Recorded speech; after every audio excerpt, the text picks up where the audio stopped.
Chiesa non esiste il fai da te, non esistono battitori liberi. Quante volte Papa Benedetto ha descritto la Chiesa come un noi ecclesiale. Talvolta capita di sentire qualcuno dire: io credo in Dio, credo in Gesù, ma la Chiesa non mi interessa. Quante volte abbiamo sentito questo? E questo non va.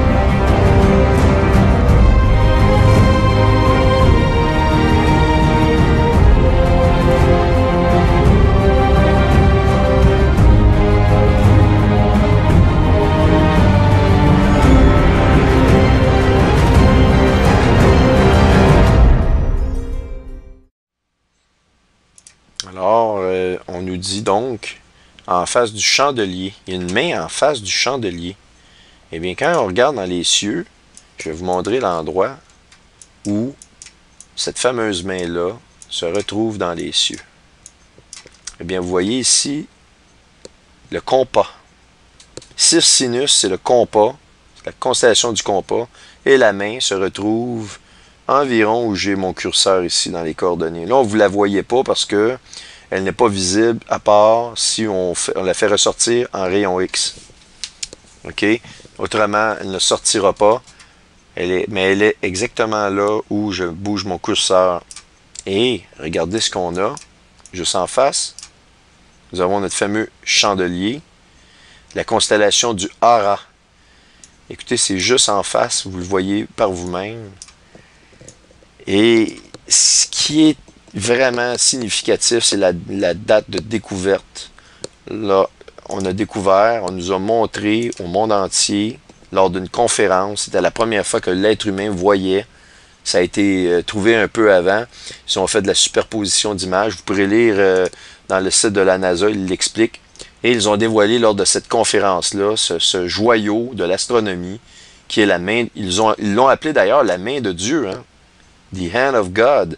C'est vraiment la terminologie qu'ils ont trouvée pour décrire.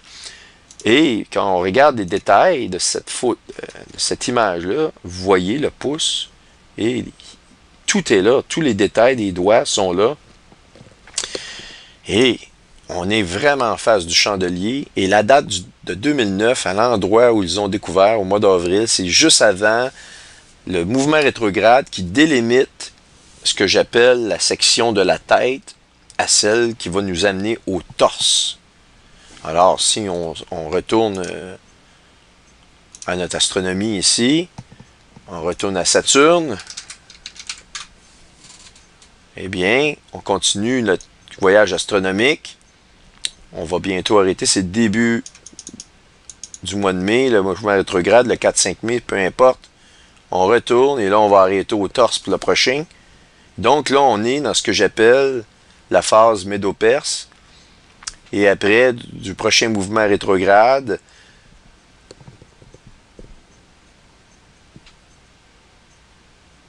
on est en transition, en fait, ça c'est sûr, entre la tête et le torse. Entre l'empire babylonien et l'empire médo-perse. Alors voici, on arrive au mouvement rétrograde, exactement au torse. Bon, je pense que c'est ça, c'est le 20 janvier 2010. Alors ici, dans l'année 2010, c'est là qu'on a commencé à avoir des menaces du programme nucléaire iranien. Donc, vous en avez ici la preuve encore du mouvement rétrograde. Et donc, il se fait en avant d'un chandelier. Et donc, la date, c'est pas un hasard que cette main-là est apparue dans les cieux en 2009. Elle annonce la mort, la signature de mort de Babylone des temps modernes, qui est les États-Unis d'Amérique, et la montée de l'empire dans l'empire médo-perse, ce qu'on est en train de voir actuellement avec l'ISIS. Ça semblerait être quelque chose. On voit que l'Iran prend de l'essor. L'Iran a des alliés incroyables. Et je vous dire une chose, c'est vraiment significatif.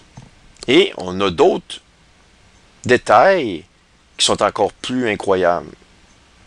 Donc, en face du chandelier, sur la muraille, mais on va retourner ici. C'est pourquoi il a envoyé cette écriture de la main, compter, compter, peser et diviser. Je vous pose une question. Dans les temps plus anciens, on avait des équipements, des bouliers pour vraiment faire les calculs. C'est les plus vieux, les plus vieilles calculatrices, si je peux dire, entre guillemets, du monde. Ce sont vous avez les bouliers, toutes sortes d'équipements plus rudimentaires, mais assez incroyables quand on les étudie de plus près. Ils pouvaient arriver à compter avec ça, des genres de bouliers. Et un peu plus tard, on a sorti ce qu'on appelle la règle à calcul. Et la règle à calcul, eh bien, regardez bien. On va retourner. Ici, vous avez la main, vous avez le chandelier. Et qu'est-ce qu'on a? Norma, qui est la règle à calcul dans les cieux. Alors, on nous fait référence. Tu as été calculé, tu as été mesuré en calcul. Ah, c'est pas ça ici, c'est... J'ai cliqué juste sur l'autre à côté. Compter, compter, peser et diviser. La règle à calcul. Et voici l'explication de ces mots. Compter, Dieu a compté ton règne, il a mis fin. Il a mis fin, pourquoi? Parce que la main est apparue dans un mouvement rétrograde de Saturne très très précis et qui montrait la transition entre l'empire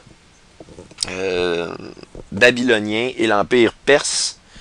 Et on nous dit, compter donc Dieu a mis fin à ton règne, et peser, tu as été pesé dans la balance. Donc, on va à la balance, et tu as été pesé dans la balance. La balance qui est juste à côté, ici. Bon.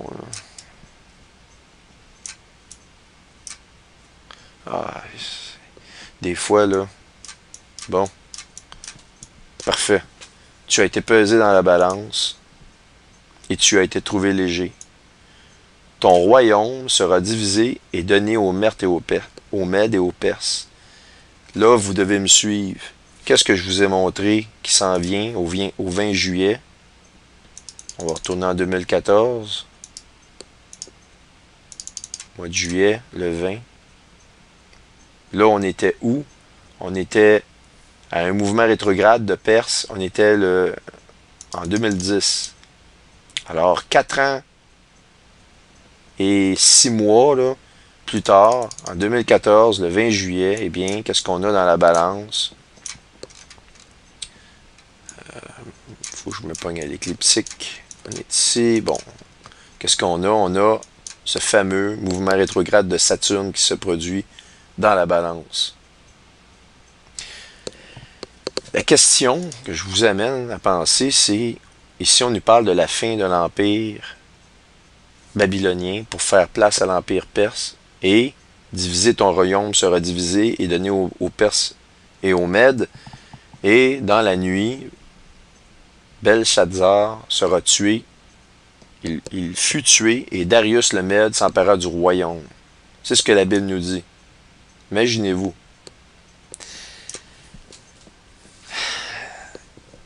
C'est extraordinaire. Puisque je vous ai expliqué que le sceau de la devise du 4e éclogue a été mis sur le dollar américain. Et le dollar américain, c'est la devise actuellement internationale pour les transactions du gros du volume de l'économie, choisi par tous les pays ou l'ensemble des pays pour les transactions, etc., etc. Et on nous annonce que Madame Lagarde nous annonce cette date-là. On trouve ces signes-là très précis. On a un historique extrêmement solide à l'effet que les mouvements rétrogrades de Saturne nous donnent. On peut s'attendre à des choses incroyables et ça s'accentue. On a l'image de Déméter, d'Astrée qui revient sur Terre avec la balance de justice en main en la tenant par l'étoile Zébenel Génoubi. On a tout ça et l'économie qu'on parle ici, dans laquelle on a marqué le dollar, c'est l'économie américaine ou l'économie de Babylone. Donc, on nous annonce la chute de Babylone. Tu as été mesuré, tu as été pesé dans la balance et jugé très petit. Alors, non seulement il va y avoir des problèmes économiques, ils vont commencer à attaquer le dollar, mais on peut s'attendre aussi à des très grands troubles. D'ailleurs, au moment où je vous parle, la milice américaine équipée jusqu'aux dents ont émis un quartier général à la frontière, pas loin du Mexique, frontière du sud des États-Unis. Et là, actuellement, il y a quelques heures, j'ai vu une nouvelle où les fédéraux, la Maison-Blanche, ont dit qu'ils vont envoyer la police qui contrôle les foules pour disperser ceux qui critiquent. Si vous osez critiquer contre des gens qui rentrent illégalement dans votre pays, là, ils vont vous taper dessus à coups de matraque. Et là, imaginez-vous, ils savent que la milice est là et c'est ce qu'ils veulent. Il va y avoir une confrontation.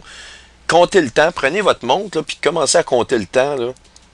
Et moi, je vous dis que ça va arriver probablement plus tôt que plus tard dans les circonstances dans lesquelles on est actuellement. Ça ne se désamorcera plus. C'est fini. Il n'y aura pas de désamorçage. Je ne le pense pas. Et le fin du mois, on dit le 20, ben, écoutez, Saturne a été très, très fidèle à elle-même. Au journée même des mouvements rétrogrades, il s'est passé toujours des choses importantes. Alors, faites-en ce que vous voulez. C'est le grand du message que je vous parle. Je viens de vous montrer une main. Je vais vous montrer que le chapitre 5 s'écrit dans les cieux de l'Apocalypse, pas de l'Apocalypse, mais du livre de Daniel. Et que ce chapitre 5-là qui s'écrit dans les cieux correspond exactement à la situation politique et, je veux dire, territoriale de qu'est-ce qu'on peut voir. Des empires, on voit la Renaissance comme des empires médo-perses devant nos yeux. Et on se prépare à la chute. On voit les États-Unis pris dans la crise des immigrants illégaux que, en passant, les Nations Unies sont en train de proclamer, c'est plus des immigrants illégaux, c'est péjoratif de dire ça, on va les appeler des réfugiés. Alors, la loi internationale, si vous qualifiez un groupe de réfugiés, le pays qui reçoit ces personnes-là doivent s'en occuper, sinon vous êtes qualifié c'est un crime contre l'humanité. Alors, les États-Unis vont être obligés d'accueillir ces gens-là. Barack Obama, c'est ce qu'il veut faire. Il va être supporté par les Nations Unies. Et, écoutez, parce qu'on ne faut pas être des beaux écœurants, on ne va pas relancer ces personnes-là. C'est inhumain. Et pour vous faire comprendre à quel point c'est inhumain, on va vous tirer dessus, vous qui êtes des humains, dans votre propre pays, pour vous la faire fermer, pour ne pas que vous critiquiez ce qu'ils veulent faire. Autrement dit, on est prêt à tuer 1 million d'humains pour en sauver 25. Parce que c'est pas humain de ne pas sauver ces 25-là. Bref, je ne suis pas en train de vous dire que je pense que ces gens-là ne méritent pas de vie. C'est pas ça que je suis en train de vous dire. Je suis juste en train de vous montrer à quel point c'est stupide ce qu'ils sont en train de faire. Ils se foutent des gens, puis ils sont en train de faire leur plan. Alors, j'espère que vous avez trouvé cette présentation-là intéressante, de voir une main dans les cieux apparaître à côté du chandelier. La raide à calcul, tu as été mesuré et tu as été jugé dans la balance. On a la main qui apparaît à côté du chandelier, à côté de la raide à calcul. Et en passant, le mot ara, j'ai regardé le mot chandelier dans les écrits bibliques, dans la Strong. Là, je veux couper court à cette présentation-là, parce que j'ai vraiment d'autres choses à faire actuellement, mais je suis vraiment heureux d'avoir pu le faire. Mais la définition du mot, dont je ne me rappelle plus de mémoire, mais je peux vous dire que la définition, c'est un temple. Ça veut dire un temple. Ara, le mot ara aussi signifie temple. Et donc, quand on regarde dans les Écritures ici, c'est dans le temple, dans la muraille du temple, qu'on a vu cette main-là écrire. Et le mot temple aussi, dans les Écritures bibliques, fait référence à un genre de chandelier, mais ça ne spécifie pas un chandelier comme avec des bras, comme celui qu'on voit pour le symbole d'Israël, de Jérusalem, puis du temple à Jérusalem. Vous savez, le chandelier à 7 branches, là. Non, pas ce type de chandelier-là. On nous dit qu'il s'agit d'un type de chandelier à socle, comme celui-ci. C'est extraordinaire. D'ailleurs, tandis que je vous ai avec moi, on va aller voir.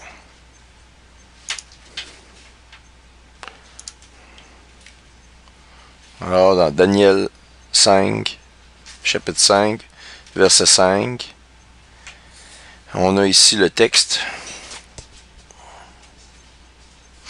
Donc, dans au même moment, arriva les doigts d'une main d'homme qui écrivèrent contre ou à côté du chandelier, candlestick, le chandelier. Alors c'est le mot qui nous intéresse, candlestick. Alors ici, meaning to shine, briller, une lumière. Allons voir ce mot-là. Et regardez ce qu'on nous dit. A lamp stand, un pied de lampe, un pied de chandelier. Et on nous spécifie pas le type de chandelier à cette branche comme celui du temple. Et un pied de lampe, eh bien ici, qu'est-ce que nous avons dans les cieux? Nous avons un pied de lampe. Vous voyez la lampe ici avec le pied qui tient la lampe. Alors, lorsqu'on regarde la configuration des cieux, vue de la terre, dans des temps précis, dans des temps qui sont prédéterminés d'avance, et qu'on lit la parole de Dieu, eh bien, on est à même de constater que la parole se dévoile dans les cieux.